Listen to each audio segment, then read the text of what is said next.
Y la historia la hacen los pueblos, día a día. Nacional en Chile.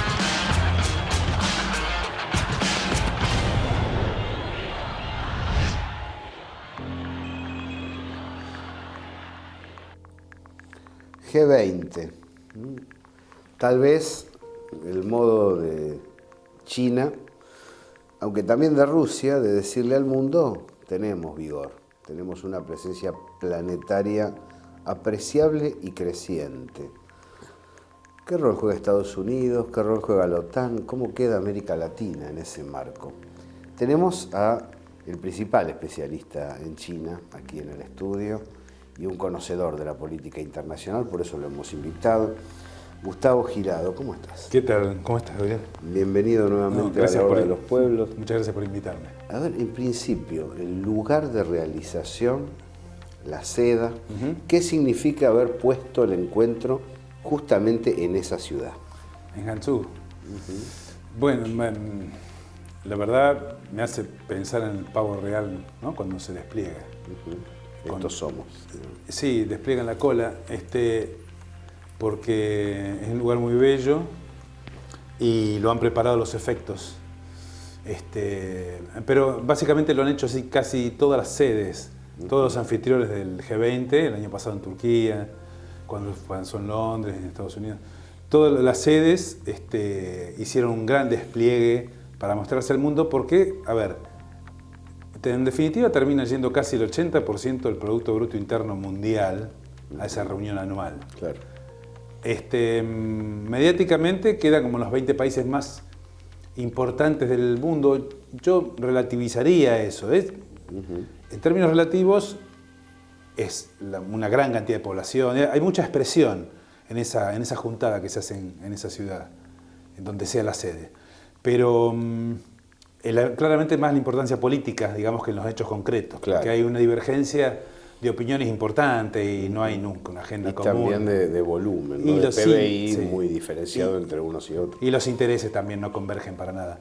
En ese sentido, haberlo hecho en esta ciudad tiene que ver con mostrar el avance tecnológico de China, mostrar su gran capacidad organizativa, que, bueno, Olimpiadas mediante, digamos, no precisan hacer mucha demostración al mundo de lo que son capaces de hacer, pero en el terreno político no es menor tener a Putin a la vez que está Obama, ¿no? Es una juntada de gente para el asado que es muy importante. Claro. Entonces han querido mostrar un lugar, además, también interesante, tratar de no estar ni en Shanghái, ni en la provincia de Guangzhou, ni en Beijing, ni alrededores, sino estar en un lugar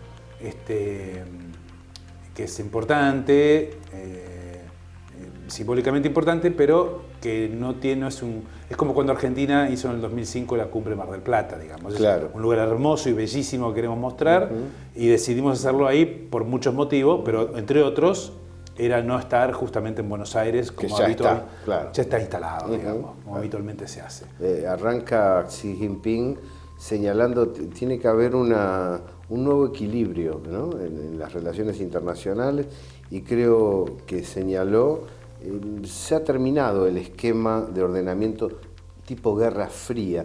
Me llamó la atención, quisiera mencionar eso porque en muchas ocasiones se ha dado por terminado antes, ¿no? El ciclo, y sin embargo Xi Jinping da la sensación que quiere poner sobre la mesa, esto vos lo sabrás considerar, aquí hay una nueva realidad, hay que tomarla en cuenta y darle importancia. Sí, coincido y comparto también, porque bueno, acá sale todo a la mesa con esto que acabas de comentar, casi se pone todo en todo el menú. Porque primero la propia existencia del G20. A ver, el G20 existe en virtud de que el G7 queda chico. Claro. Y hay que tener más opiniones en consideración, especialmente los países emergentes, se lo llamaba en ese entonces. Y dentro de ese grupo de emergentes aparece un paquete de economías como lo que luego dieron lugar al BRICS. Claro.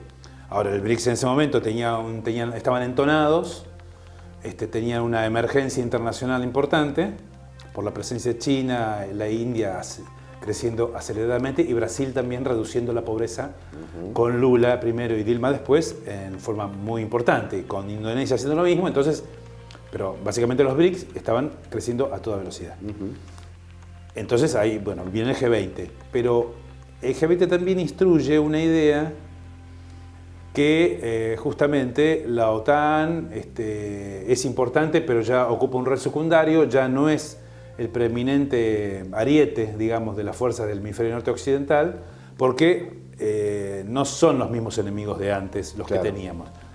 Putin sigue siendo el punchimol elegido, pero hoy por hoy la República Popular China, en el terreno, por ejemplo, de cómo se realiza el ordenamiento comercial internacional, vía la OMC, lo encuentran del lado de Occidente, es decir, con una enorme cantidad de diferencias, pero China no está jugando anticapitalista en absoluto una agenda contraria a lo que es históricamente la agenda externa norteamericana, que es la OMC. Nace como continuación del GATT, que es el producto de la Segunda Guerra Mundial.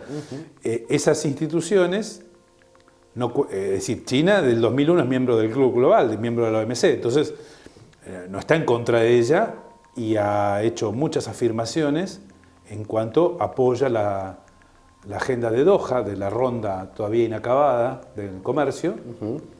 Por lo tanto, aboga por el libre comercio, está contra el proteccionismo.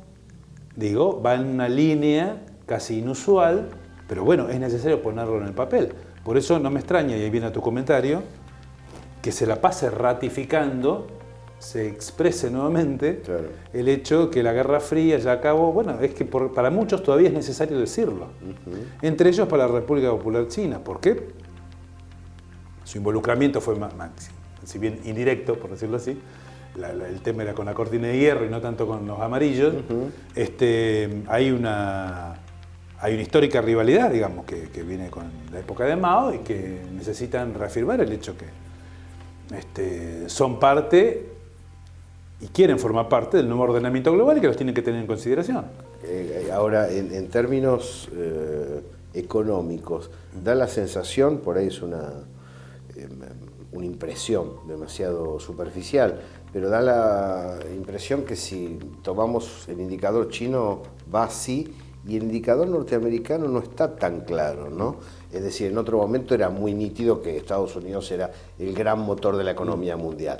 Ostensiblemente sigue siendo un país poderosísimo, no vamos a ignorar eso, pero la sensación es que China recibe a Estados Unidos, yo no diría igual, pero como a un igual, como a un par, no como alguien que está muy por encima y al cual hay que caerle bien, ¿no? Esa es la sensación, una autoafirmación muy sólida, me pareció sentir.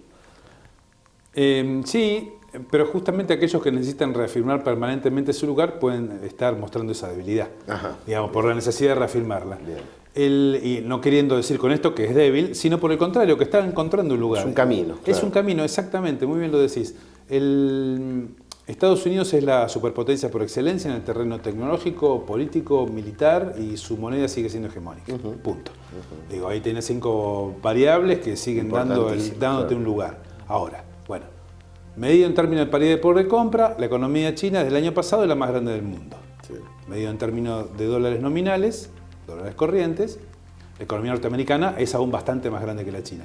Pero quizás más importante que una medición de ese tipo, que no dice mucho, así nomás, es cuánta riqueza genera cada uno de los habitantes. Claro. Bueno, en ese sentido, los chinos generan muchísimo menos riqueza en términos personales de lo que genera un norteamericano. Claro. El famoso PBI per cápita.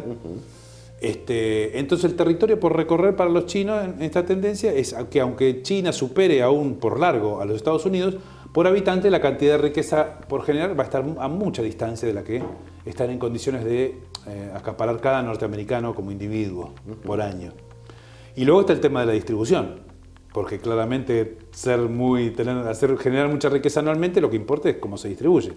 Los países del Golfo Pérsico son tremendamente ricos y la riqueza aparece muy concentrada. Otras economías es más homogénea y en China, para el caso, es más homogénea que en otros lados, que en muchos otros lados, justamente por su origen comunista, si se quiere, del 49 en adelante. Y China disputa espacios de hegemonía, sí, y por eso se habla de un mundo mucho más multilateral, Claro. de una hegemonía compartida, como se dice ahora, y ya no es tan unipolar como fue en los 90, esa locura norteamericana de buscar enemigos porque dejaban de tener sentido de existencia en la medida de estarse mirando solo frente al espejo. La aparición de China como una fuerza importante hace que dispute muchos espacios de hegemonía, pero se sabe a sí misma absolutamente dependiente del conocimiento extranjero, traza y diseña la política pública para hacerse de ese conocimiento. A mí me parece que esta es la materia más importante, es lo que yo en lo profesional Lo más cual habla del futuro, ¿no? es absolutamente el tema del hacerse del conocimiento para mí es la llave que trata de construir China su propia llave y para recorrer el camino que han recorrido todas las superpotencias, que en algunos casos son caminos que tardaron siglos, otra vez menos de un siglo y ahora cada vez tardan menos, porque se tarda cada vez menos en convertirse, en ocupar un lugar en el Sí, podio. la información y los capitales Sí. circulan muy rápido. Sí, entonces se acumulan, pero el punto es que, como tomando distintos puntos de esta conversación, si bien China crece mucho, exporta mucho y es un importante jugador en el territorio del comercio, eso no quiere decir que quien comercie sea una empresa china. Claro. Y esto es lo que a esto voy. Claro. Sino que son transnacionales radicadas en China. Entonces el royalty, el dividendo, la licencia y la patente no son chinas. Vos me decías que en esa dirección, parcialmente, había una determinación china a futuro de construir marcas propias, empresas propias, que jugaran, que dieran batalla en el mercado internacional. Sí, sí, absolutamente. Y la realidad da cuenta de lo que estoy diciendo. Y por si hay algún distraído, hay muchas empresas chinas que son muy importantes en cada uno de los mercados. China hoy disputa tanto los mercados en productos baratos, mano de obra intensivo, independientemente de si se hacen en China, porque pueden estar siendo hechos en Filipinas, Tailandia, Indonesia o Myanmar o Camboya, lugares donde hay mano de obra más barata que ahora que en China. Y donde hay incidencia china en Son la capitales, conducción. sí, claro, son capitales chinos, exactamente. Son capitales chinos radicados en esas. Es decir, lo que primero sucedió con las transnacionales en China, ahora sucede en los vecinos de China con capitales chinos. Entonces son empresas chinas, básicamente estatales, que aprovechan un factor abundante y conveniente en términos mercantiles, que es la mano de obra sin calificar, barata, de los vecinos. Te voy a preguntar ahora por la relación con Rusia. Seguimos en la hora de los pueblos.